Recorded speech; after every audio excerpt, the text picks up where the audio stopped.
What up everybody? Today we're working on driver practice. I'm here on a hole I've played in real life where, that tree on the left there that you're seeing is typically a lot more built out and actually covers a lot more of the fairway. And so this is an example of I really have to hit a straighter cut as opposed to a really cutty, like more of a flare, because if you overcut it too much, it brings in that bunker on the right, and that is death going into this green. So we're gonna work on just hitting really committing to the left edge of that fairway and hitting a straighter cut, and just gonna see how that works.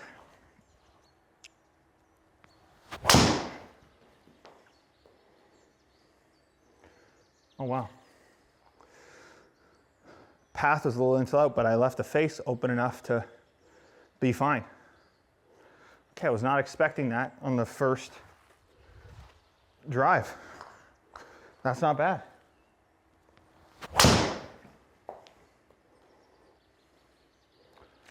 That's it. If I can hit that in real life, that is the dream ball right there. Because I would say my biggest issue in general with driver has always been my inability to commit to a straighter ball flight.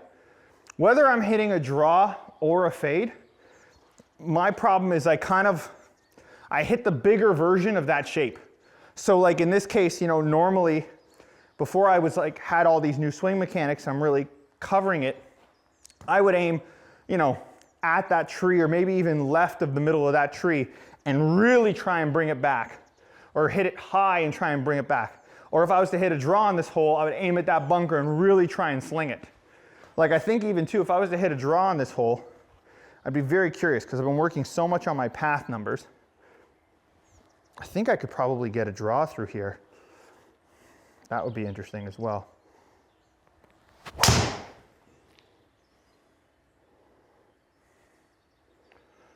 That's not bad either. And to be honest, that wasn't a phenomenal swing.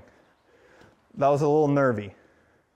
And that's 171 ball, basically down the pipe. Path is a little big, but that's a result of me not really committing to that one. I could feel myself over setup. So let's see, if we hit one just a touch more committed and we feel that,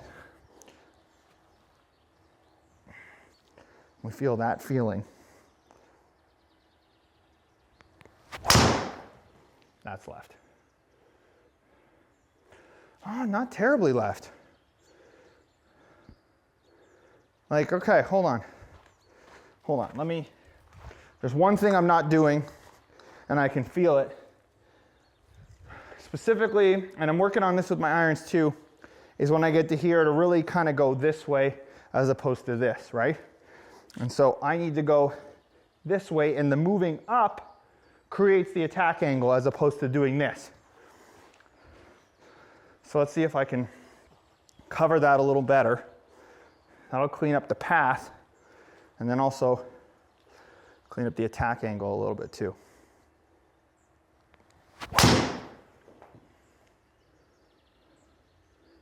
Yeah. Path is kind of the same, but that's a more committed swing. Cool. Okay, let's go back to the fade and hit another one of those really clampy fades.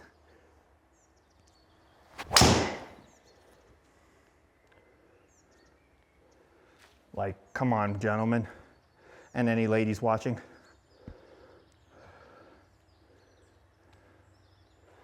Yeah, a little low in the face. I got a touch more spin, but again, I don't care. That's the one thing, whatever. That spun at 28. I'm not upset with that. That's a bad strike. The last thing I want, the reason why I've gone to this driver with the Elyte, and if you haven't watched my Elyte video, I've linked it below. The last thing I want is balls that knuckle. I have no problem stripping spin off the ball when it comes to driver. So the last thing I need is on a shot like that to maybe lose 1,000 RPMs of spin. I'm more than happy for that to spin at 2,800, and still get out there down the middle. I have a great opportunity in there. Because then when I do nuke one and drop the spin, it'll be at like 2,000, 2,200, you know, totally fine. So here, let's really get after this one. Let's see if we've kind of put some extra juju into this now that we're comfortable.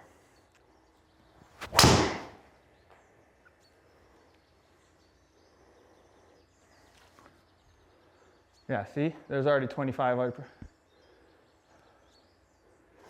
Like, that's great.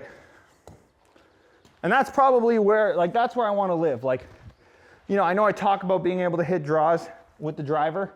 To be honest, I subscribe to a lot of the decade mentality when it comes to driver.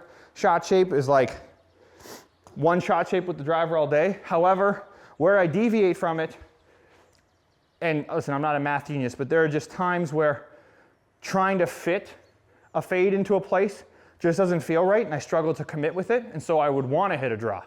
And so, like, maybe on a hole like this, you know, if I had the right wind behind me and I was feeling good that day, maybe setting up for the draw here might not be the wrong place. So let's see right now. Can I go, you know, back into draw mode?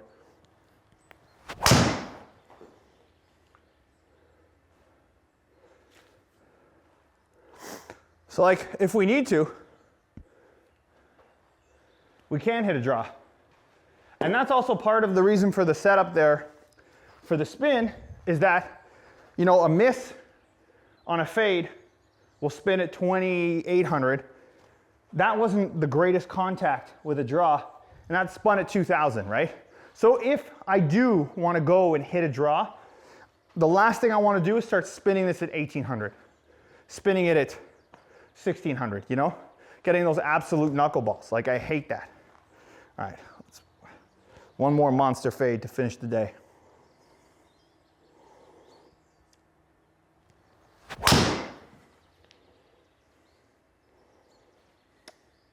Oh, it's not cutting enough. Man, highest club speed, highest ball speed. All right, let's try that one again. I hit that one pretty good too. Yeah, that one really stripped the spin right off of that. Okay.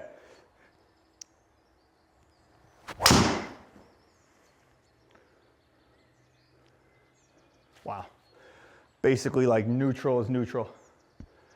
2,300 spin, 170 ball speed, 116. Can't ask for better than that.